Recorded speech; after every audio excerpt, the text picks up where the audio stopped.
Hi hello నమస్తే తరతరాల వంటలు కార్యక్రమానికి స్వాగతం. ఈరోజు మన తరతరాల వంటల్లో ట్రెడిషనల్ స్వీట్ మీకు చేసి చూపించబోతున్నానండి. అదే సగ్గుబియ్యం పాయసం. సగ్గుబియ్యం మన బాడీకి బాగా చలవ చేస్తుంది అని అంటారు. సమ్మర్లో కానివ్వండి, లేకపోతే బాగా డీహైడ్రేట్ అయినా వేడి చేసినా మన శరీరానికి సగ్గుబియ్యం పాయసం చేసుకొని తింటే బాగా తొందరగా రికవరీ అవుతామా అంటారు. మరి ఎన్ని పాయసాలు వచ్చినా సగ్గుబియ్యం పాయసం అనేది చాలా ట్రెడిషనల్ అనమాట. దీనికి సాటి ఇంకేదీ లేదు. మరి ఇంకెందుకు ఆలస్యం, తరతరాల నాటి సగ్గుబియ్యం పాయసం ఎలా తయారు చేయాలో నేను మీకు చూపించబోతున్నాను. ముందుగా దీనికి కావాల్సిన పదార్థాలు ఏంటో చూసేయండి. సగ్గుబియ్యం, పాలు, బెల్లం, నెయ్యి, జీడిపప్పు, యాలుకలు, కిస్మిస్. సగ్గుబియ్యం పాయసానికి కావాల్సిన పదార్థాలు చూసేసారు కదా. మరి ప్రాసెస్ స్టార్ట్ చేసేద్దామా? ముందుగా స్టవ్ వెలిగించి కడాయి పెట్టుకుందాం. ఇందులో నెయ్యి.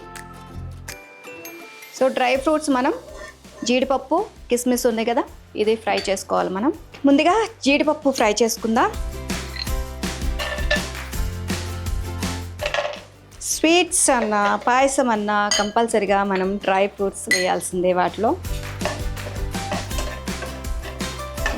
ఇవి కొంచెం లైట్ బ్రౌన్ కలర్ వచ్చేసాక తీసేసుకోవాలి.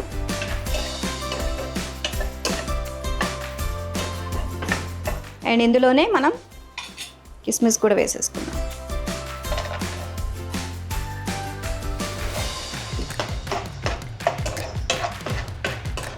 రెండు ఫ్రై అయిపోయిన తర్వాత తీసి పక్కన బౌల్లో పెట్టేసుకుందాం.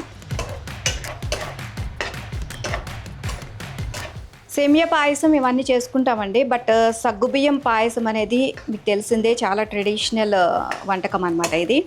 మీకు మొదటి నుంచి తరతరాల వంటల్లో ఆనాటి వంటల్ని చూపిస్తున్నాం కాబట్టి మన ట్రెడిషనల్ వంటల్ని కూడా గుర్తు చేసుకోవాలి మనం.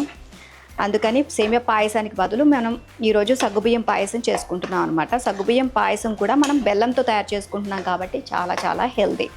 సగ్గుబియ్యమే మనకి హెల్దీ, పంచదారతో కాకుండా బెల్లంతో తయారు చేసుకుంటున్నాం అనమాట. టేస్ట్ కూడా చాలా అంటే చాలా బాగుంటుందండి. ఓకే, మనకి డ్రై ఫ్రూట్స్ ఫ్రై అయిపోయాయి.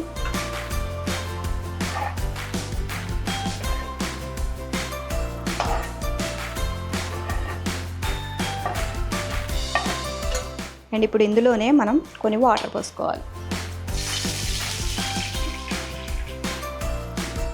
ఇది బాగా మరగాలి వాటరు. అండ్ ఇందులో మనం ఆల్రెడీ సగ్గుబియ్యం ఉన్నాయి కదా, ఈ సగ్గుబియ్యాన్ని ఒక 1 అవర్ వాటర్లో నానబెట్టుకోవాలన్నమాట.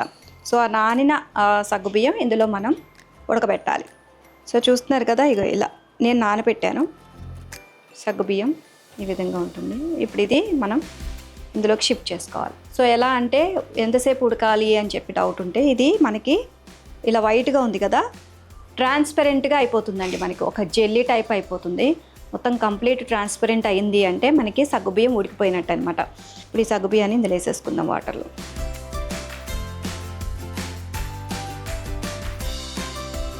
ఇందులో ఆల్రెడీ మనం డ్రై ఫ్రూట్స్ నెయ్యిలో వేయించాం కదా, ఆ నెయ్యి కొంచెం ఉందన్నమాట.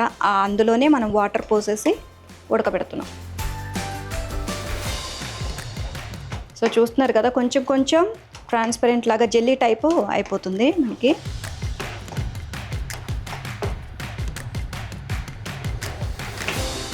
కొంచెం సేపు ఉడికితే అయిపోతుంది. జస్ట్ ఒక 5 minutes అండ్ చాలా ఫాస్ట్గా అయిపోతుందండి.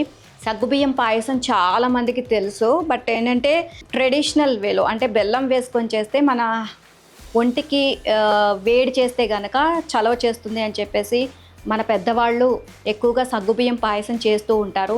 మనకి మోషన్స్ అయినా సరే, బాడీ హీట్ అయినా సరే సగ్గుబియ్యం పాయసం తాగితే కనుక ఇమ్మీడియట్గా తగ్గిపోతుంది అని చెప్తారనమాట.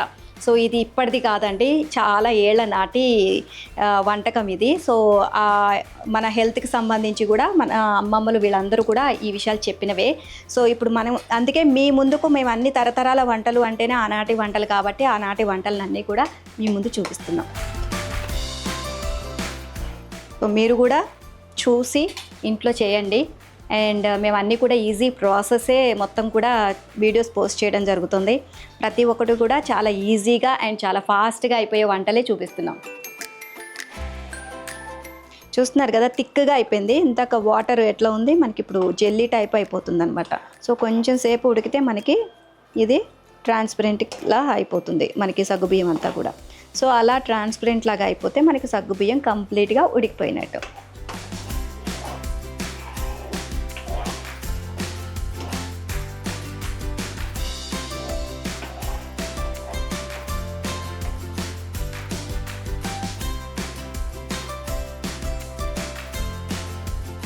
సగ్గుబియ్యం ఉడికిపోయాయి. సో చూస్తున్నారు కదా ఇట్లా జెల్లీ టైప్ వచ్చేసింది.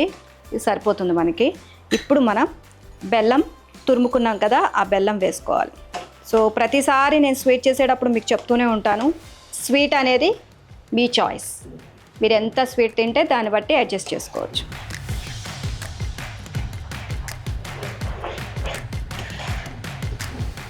సో బెల్లం కరిగిపోవాలి. అండ్ బెల్లం కరిగిపోయిన తర్వాత అండి స్టవ్ ఆఫ్ చేసేయాలి మనం. ఎందుకు అంటే ఇప్పుడు పాలు పోసామంటే మళ్ళీ ఇది పాలు విరిగిపోతాయి అన్నమాట. సో స్టవ్ ఆఫ్ చేసిన తర్వాత మనం కొంచెం చల్లబడిన తర్వాత కాచి చల్లార్చిన పాలు ఇందులో పోయాలి. అప్పుడు మన సగ్గుబియ్యం పాయసం రెడీ అయిపోతుంది.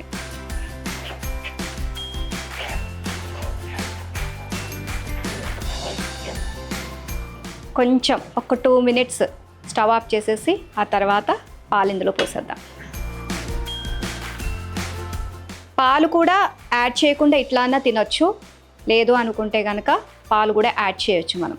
సో రెండు మన చాయిస్ అనమాట. పాలు యాడ్ చేయకుండా తినాలనుకున్న వాళ్ళు ఇట్లా తినొచ్చు, లేదంటే పాలు యాడ్ చేసుకొని చక్కగా పాయసం లాగా కావాలి అనుకున్న వాళ్ళు చక్కగా పాలు యాడ్ చేసుకొని అలా కూడా మనం పాయసం తాగొచ్చు అనమాట. 2 విధాలుగా చేసుకోవచ్చు ఇది. సో పాలు పోసేద్దాం. ఇవి పాలు కాచి చల్లార్చిన పాలు అనమాట. సో ఈ పాలు ఇందులో పోద్దాం.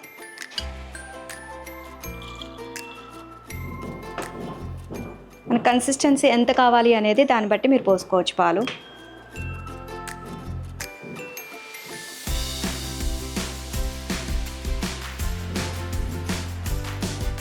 సో పాలు కూడా మళ్ళీ తర్వాత యాడ్ చేస్తున్నాం కాబట్టి ఆ స్వీట్ కూడా దానికి అడ్జస్ట్ అయ్యే విధంగా బెల్లం యాడ్ చేసామంటే మళ్ళీ విరిగిపోతాయి. కాబట్టి ముందే మీరు పాలు పోసిన తర్వాత ఎంత స్వీట్ కావాలి ఏంటి అనేది చూసేసుకొని వేసుకోవచ్చు. సో చూస్తున్నారు కదా ఎక్కడ కూడా మనకి విరిగిపోలేదు పాలు.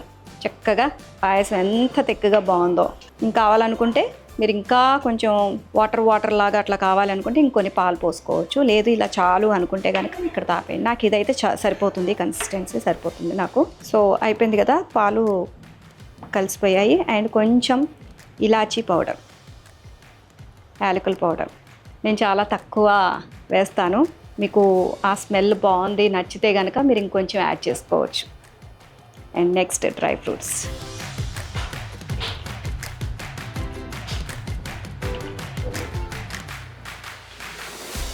పాయసం అయితే రెడీ అయిపోయింది. బౌల్లోకి తీసుకుందాం.